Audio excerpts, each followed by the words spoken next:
शिक्षा स्वर्ग का द्वार खोलती है, खुद को जानने का अवसर देती है।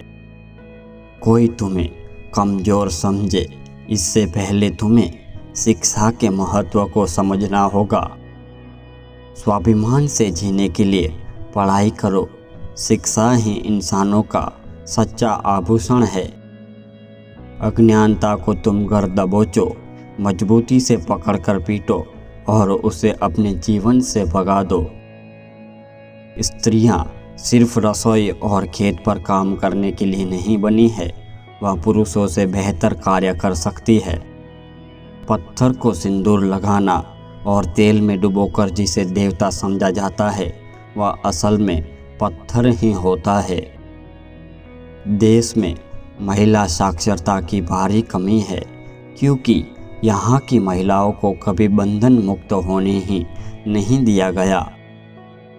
तुम गाय बकरी को सहलाते हो, नाग पंचमी पर नाग को दूध पिलाते हो, लेकिन दलितों को तुम इंसान नहीं अछूत मानते हो। चौका बर्तन से ज़्यादा ज़रूरी है पढ़ाई। क्या तुम्हें मेरी बात समझ में नहीं आई?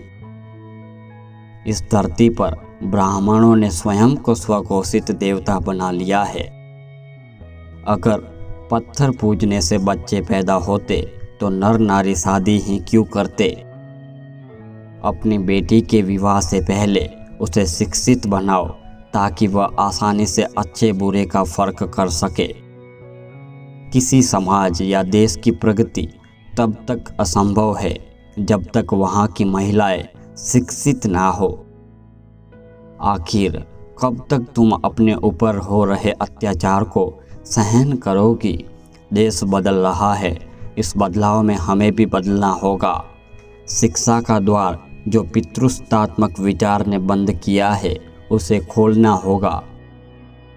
जाओ, जाकर पढ़ो लिखो, मेहनती बनो, आत्मनिर्भर होकर काम करो, ज्ञान और धन एकत्रित करो।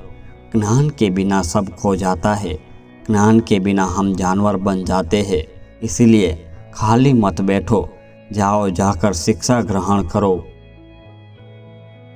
मेरी कविता को पढ़ सुनकर यदि थोड़ा भी ज्ञान प्राप्त हो जाए तो मैं समझूंगी मेरी मेहनत सार्थक हो गई। मुझे बताओ, सत्य निडर होकर कैसे है मेरी कविताएं, ज्ञान परख यथार्थ मनभावन या अद्भुत? तुम ही बताओ। एक सशक्त और शिक्षित स्त्री असभ्य समाज का निर्माण कर सकती है। इसीलिए तुम्हारा भी शिक्षा का अधिकार होना चाहिए। कब तक तुम गुलामी की बेड़ियां में जकड़ रहेगी? उठो और अपने अधिकारों के लिए संघर्ष करो।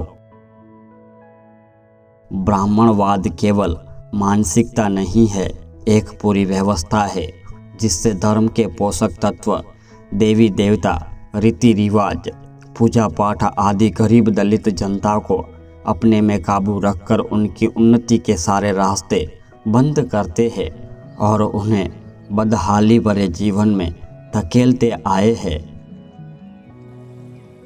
गरीबों और ज़रूरतमंदों के लिए हितकारी और कल्याणकारी कार्य शुरू किए हैं।